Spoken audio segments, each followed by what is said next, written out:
Magandang gabi.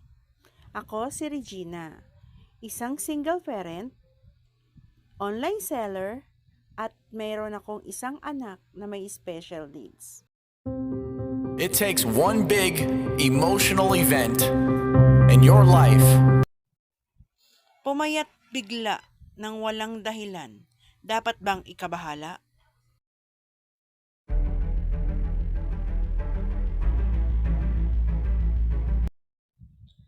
Sa unang sulyap, maganda ang pagbabawas ng timbang.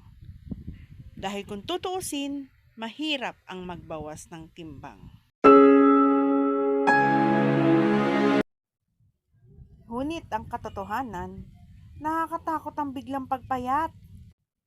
Dahil maaring maraming problema ang maging dahilan ng biglang pagpayat. Kung nagda-diet ka at bumaba ang iyong timbang, ay ayos lang.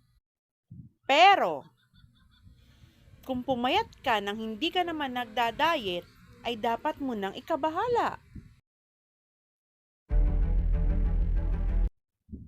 Maraming dahilan ng biglaang pagbaba ng timbang.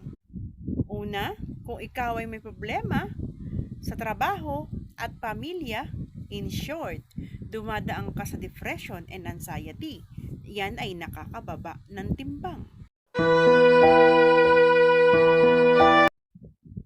Pangalawa, diabetes. Ang isang tao na hindi kayang kontrolin ang diabetes, ang sobrang sugar nito ay hindi na inaabsorb ng katawan at ito ay lumalabas na sa ihi. Pangatlo, hyperthyroid. Sanhi ng mabilis na metabolismo, kaya bumababa ang timbang. It takes one big emotional event. Kung ang isang tao ay nawala ng 10 pounds nang hindi nagdidieta, ay dapat na itong ikabahala. Maaring ngayon wala kang nararamdaman sa iyong katawan. Pero ang biglaang pagbabawas ng timbang ay maaring sintomas ng cancer. Maraming cancer ang walang sintomas. Ano ang mga ito? Una, cancer sa tiyan. Pangalawa, colon cancer.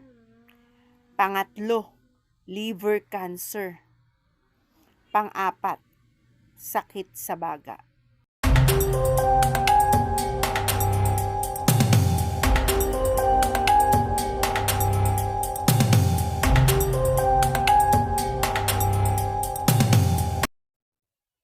Huwag kang mag-alala kung ikaw ay sumusunod sa healthy lifestyle dahil ikaw ay may malusog na kalusugan. Gusto mong matutunan ng healthy lifestyle? Message mo ko, turuan kita.